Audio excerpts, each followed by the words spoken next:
Yashoda Ben जो धर्म पत्नी है मोदी जी की, आज वो दूरबीन से देखे भी मोदी जी को नहीं मिली। उन्हें चीते दिख जाते हैं लेकिन पत्नी दिखती है, मोदी जी को नहीं दिखा। रावण ने भी सीता को लाके राम के बगल में बिठा दिया, मोदी अपनी पत्नी ही नहीं ला पाया। लेट रहा था तो अपनी पत्नी के साथ भी लेटते, धर्म कर्म विधि विधान के साथ राम जी का अवतरण होता। आज मोदी जी ने एक मोदी रेखा खींची, मोदी रेखा खींच के बता दिया खबरदार एक भी योगी और कोई इसके अंदर आया जल जाएगा मेरे आंखों से। बात योगी की होगी और ये मोदी के दलाल लोग सवाल ये खड़ा करेंगे। मुझे एक बात पर्ची लिख के दे दो कि संदीप जी ये पढ़ दो कि मोदी जैसा कोई नहीं, मैं पढ़ देता हूँ। आप यही करवाना चाह रही मुझसे, जबरिया मुझसे करवाना चाहिए। भैया मैं धूप देख रहा हूँ तो धूप बोलूंगा, गंदगी देख रहा हूँ तो गंदगी बोल रहा हूँ, डर देखूंगा तो डर बोलूंगा। यशोदा बेन जो धर्म पत्नी है मोदी जी की, आज वो दूरबीन से देखे भी मोदी जी को नहीं मिली। उन्हें चीते दिख जाते हैं, दूर से दिख जाता है, चीता भी पीता है लेकिन पत्नी दिखती है, मोदी जी को नहीं दिखा। पर्सनल है ना, पर्सनल कैसे? राम मंदिर पर्सनल है, राम मंदिर में विधि का विधान से अगर अनुष्ठान नहीं हो रहा है, यशोदा बेन पर्सनल है, मंदिर पर्सनल नहीं है, तो मंदिर में ही तो अनुष्ठान पर्सनल नहीं है ना। जग जाहिर हो रहा है ना कि वो सम्मान समाज के लिए। अगर अनुष्ठान विधि पूर्वक नहीं हो रहा है तो ये अनुष्ठान नहीं हो रहा है, ये समझ लीजिए आप। मैं कहता हूँ कि जब रावण ने राम जी के सेतु बंधु रामेश्वरम की स्थापना की और वहाँ वो पुरोहित रहे, रावण ने भी सीता को लाके राम के बगल में बिठा दिया, मोदी अपनी पत्नी ही नहीं ला पाए। आज पूरा देश देख रहा था, गर्व से देख रहा था। आज आधी आबादी को मोदी जी पूरा न्याय देंगे, अपनी पत्नी को बगल में बिठा के राम जी की आरती उतारेंगे। रामलला से आशीर्वाद ले रहे थे मोदी। अरे अकेले क्यों लेके, अकेले क्यों लेट रहा था तो अपनी पत्नी के साथ भी लेटते, धर्म कर्म विधि विधान के साथ राम जी का अवतरण होता। आशीर्वाद ले रहे थे, एहसान कर दिया राम पे, राम जी पर लेट के एहसान कर दिया कि मैं तुम्हारा लेट के तुम्हारा चरण छू लिया, राम जी तुम्हारे ऊपर मैंने एहसान कर दिया है, अब तुम जुग जुग जियोगे क्योंकि मैं लेट गया हूँ तुम्हारे आगे। क्या चल रहा है यार? पकड़ के लाए हैं रामलला को, हाथ पकड़ के ला सकते हैं, कुछ दिन में हो सकता है वो अपना नाम बदल के दशरथ भी रख ले। अब विष्णु तो हो ही गए, कुछ भी नाम रख सकते, क्योंकि ये नाम बदल हुआ पार्टी है, नाम बदल हुआ दल है, किसी का भी कुछ भी नाम लिख सकते हैं, किसी का कुछ भी नाम रख सकते हैं। योगी जी ने कह दिया है आज से रामराज। हाँ तो योगी जी को ऐसा कोने में बिठाया था कि कैमरा में दिख भी नहीं रहे थे, वो जौन कोने में योगी को स्थान दिया कि फ्रेम में भी ना रहे। ये फोटो जीवी ने एक अपने लिए ऐसा फ्रेम बना रखा था कि उस फोटो जीवी के फ्रेम में राम भी कम आ रहे थे, मोदी ज्यादा आ रहे थे। कुछ नहीं है, राम राज्य से कुछ नहीं है। राम राज्य लाओ तो दिखाओ, जिसका साथी जिसके दल में ब्रजभूषण हो, जिसके दल में ब्रजभूषण हो उसके दल में राम राज्य आ सकता है, जिसके दल में सेंगर जिसका साथी हुआ राम राज्य आ सकता है, जिसके राज्य में मणिपुर में बहनों को नंगा घुमाया जाए वहाँ राम राज्य आ सकता है क्या? जिसके राज्य में 750 किसान आत्महत्या करने को मजबूर हो जाए उसके राज्य में राम राज्य आ सकता है क्या? जिसके राज्य में पहलवान सोना जीतने वाली बेटियों के सीने पर बूट रख दिया जाए उसके राज्य में राम राज्य आ सकता है क्या? आंखों में आंसू आ सकते हैं, दिल में भारी हो सकता है। एक फौजी की बेटी को, पत्नी को निर्वस्त्र करके घुमा दिया जाए, आप बहन जी से राम राज्य करें, ऐसा राम राज्य आपको मुबारक, भगवान न करे आप मणिपुर में जन्मी होती और आप अपनी इज्जत के लिए तरस रही होती। आप कहती राम राज्य क्या होता है? कह रहे कि योगी जी नजर नहीं आ रहे कैमरों में, जब प्रसाद ले रहे थे तो नजर आए थे। कौन? योगी जी नजर आए तो प्रसाद के लिए ही है बस। योगी जी प्रसाद लो और निकल लो, खबरदार जो फोटो में आ गए, कदम मिला के चलते दिख गए, खबरदार। ये उन्हें मुझे लग रहा है 3-4 दिन पहले ट्रेनिंग दी गई होगी कि कितनी दूर तक फ्रेम आता है, उतने से तुम्हें दूर रहना। एक लक्ष्मण रेखा प्रभु लक्ष्मण ने खींची थी, आज मोदी जी ने एक मोदी रेखा खींची, मोदी रेखा खींच के बता दिया खबरदार एक भी योगी और कोई इसके अंदर आया जल जाएगा मेरे आंखों से। आज योगी जी मुख्यमंत्री होते हुए भी क्या वो सम्मान पा पाए जो योगी को पाना चाहिए था? अमिताभ बच्चन आए प्राण लो भैया, बात योगी की होगी। ये मोदी के वकील, ये मोदी के वकील आईडी लेकर घूमने वाले तथा कथित पत्रकार, इनके बात योगी की होगी, बात योगी की होगी और ये मोदी के दलाल लोग सवाल ये खड़ा करेंगे, सवाल बात योगी की बात करेंगे तो ये मोदी के वकील अमिताभ बच्चन को लेंगे। अरे एक सवाल तो करो ना, सबकी होगी ना, योगी की भी होगी, हाँ 2014 के बाद धीरेन्द्र शास्त्री ताली बजा रहे थे। धीरेन्द्र शास्त्री तो अपने सिर का दर्द सही कर ले, वो दुनिया को फूंक मार मार के बलशाली बना रहे। उनके सिर का कपारी दर्द सही नहीं हो रहा, वो दुनिया की दवाई करे। पहले रामदेव भी ऐसे योग से दवाई कराते थे और अपने हाथों का इलाज कहीं एम्स में कराते नजर आए थे, देखे थे।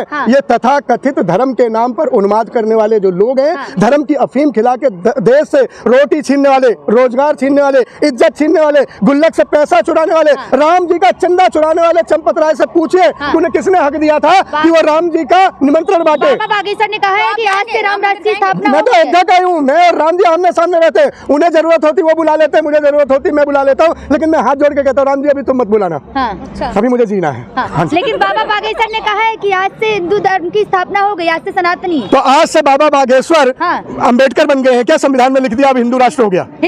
बाबा बागेश्वर की आत्मा में अंबेडकर जी की आत्मा आ गई कि संविधान पे उन्होंने ठप्पा लगा दिया कि अब ये भारत राष्ट्र धर्म निरपेक्ष राष्ट्र नहीं रहा। अंबेडकर जी की लिखी हुई बात को मिटा देंगे और लिख देंगे कि आज ये हिंदू राष्ट्र हो गया। क्या इतनी कुवत है बाबा धीरेन्द्र शास्त्री में कि वो संविधान को बदल दे? चमत्कारी बाबा है, चमत्कार से बदल देंगे, बदल देना। मैं तो कह रहा हूँ चमत्कार से लिख दे कि अंबेडकर जी ने झूठ लिखा था, अंबेडकर जी ने फरेब लिखा था, मैं अंबेडकर जी की बात को बदलता हूँ, ये देश अब धर्म निरपेक्ष नहीं रहा, ये हिंदू राष्ट्र बन गया है। इतनी कुवत धीरेन्द्र शास्त्री में तो लिख दो। दिक्कत क्या हिंदू राष्ट्र? मुझे सनातनियों को आगे बढ़ा रहे हैं। नहीं बढ़ाए ना, प्रधानमंत्री इसलिए थोड़ी ना बने थे कि प्रचार मंत्री बन जाएं। प्रचार मंत्री बनने के लिए प्रधानमंत्री तो प्रचार तो करेंगे ना। काम क्या किया? आपको काम होता तो आप सरकारी नौकरी कर रही होती। प्रियंका जी आपने 10 फार्म भरे, 10 फार्म भरे, वो अलग बात है, पेपर आपके फॉर्म भरने से पहले लीक हो गए। आपका एक फॉर्म क्लियर भी हुआ था, लेकिन आपके माँ बाप के पास इतना पैसा नहीं था कि रिश्वत का दे सके। आप लोग मजबूरी में आईडी थामे घूमे, आप भी सरकारी अफसर बनना चाहते थे, आप में काबिलियत थी, कुवत थी, लेकिन मोदी राज में आपको सरकारी नौकरी नहीं मिल सकती, आप जानती हैं, इसीलिए आपने ये राह चुनी। कॉलेज खुल गया और आप मोदी जी से खपाएं। कहाँ की बात कर रहे हो? कैसे मैं कह दूं? आपकी किस बात पे कह दूं? आप मुझे एक बात पर्ची लिख के दे दो कि संदीप जी ये पढ़ दो कि मोदी जैसा कोई नहीं, मैं पढ़ देता हूँ। आप यही करवाना चाह रही मुझसे, जबरिया मुझसे करवाना चाहिए। भैया मैं धूप देख रहा हूँ तो धूप बोलूंगा, गंदगी देख रहा हूँ तो गंदगी बोल रहा हूँ, डर देखूंगा तो डर बोलूंगा, और घिनौनी चीजें देखूंगा घिनौनी बोलूंगा। मैं मोदी को कभी भी विकास पुरुष नहीं बोलूंगा। सदा सदा मोदी ने देश के अहित में ही काम किया। खपा क्यों है मोदी जी से इतना? मोदी जी से खपा क्यों? मोदी जी ने मेरी भैंस थोड़ी खोल रखी, मैं खपाऊं? न मेरा उनका घर का नाला एक है कि नाले की लड़ाई है, न मेरा पतनाला बढ़ा हुआ है। मोदी जी प्रधानमंत्री है। मोदी जी अगर आज भी अग्निवीरों की नौकरी पक्की कर दे, मैं मोदी जी का गुणगान करूंगा। पेंशन सुन लीजिए, पूरी बात सुन लीजिए। मोदी नाम का दर्द आपके पेट में, सवाल पूरा सुनिए।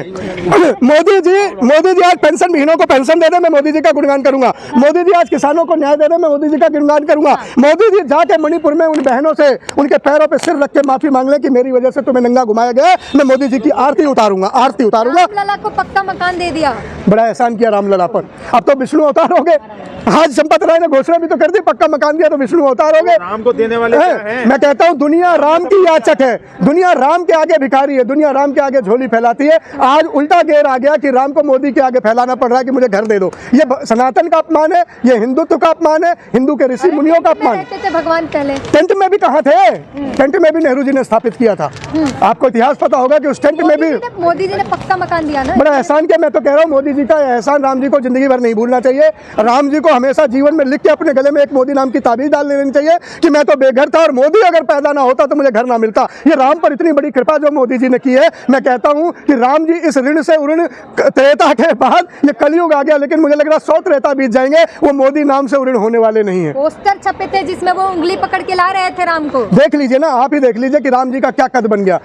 आज राम जी का क्या कद बना दिया गया, कितना सिमटा दिया गया हिंदू धर्म को, कितना सिमटा दिया गया सनातन को। चारों शंकराचार्य आज इस बात का विरोध कर रहे हैं, एक भी शंकराचार्य अयोध्या नगरी में नहीं है। धर्म धीराज धर्म ध्वजा के सबसे बड़े मनीषी, सबसे बड़े पताका, सबसे बड़े धर्म रक्षक आज कह रहे थे यह नीति है, ये नीति अनुसार नहीं हो रहा, विधि अनुसार नहीं हो रहा, विधान अनुसार नहीं हो रहा, धर्म अनुसार नहीं हो रहा, सनातन अनुसार नहीं हो रहा। और उसके बाद भी अगर इस तरह किया जा रहा है तो निश्चलानंद जी महाराज शंकराचार्य जी ने तो ये भी कहा है कि ऐसी मूर्ति में अगर इस विधि विधान से पूजा होती है तो उसमें भूत प्रेत का वास होता है, उसमें राम जी नहीं आते। तो इन सब चीज़ों से हमें बचना चाहिए, डरना चाहिए। और मैं कोशिश करता हूँ कि यही राम जी आज गर्भगृह में बैठे मोदी जी को बुद्धि को सुबुद्धि देंगे, उन्हें न्याय के राह पर ले जाएंगे। किसानों के जो 750 किसान उनके राज में जिन्होंने प्राण दिया है, उस प्राण लेने वाले मोदी जी को, किसानों के प्राण लेने वाले मोदी जी को शायद क्षमा कर दें, शायद उन्हें माफ कर दें। लेकिन ये इतना बड़ा अक्षम्य अपराध है कि शायद राम जी भी चाह के नहीं माफ कर पाएंगे। बहनों की इज्जत जो उनके मणिपुर में लुटी है, शायद प्रभु जी कुछ कृपा करे, मोदी जी पर दया करे। इस तरह से मैं कहता हूँ मोदी जी जो ढोंग और आडंबर के बीच में चल रहे हैं, मोदी जी को राहुल गांधी से सीखना चाहिए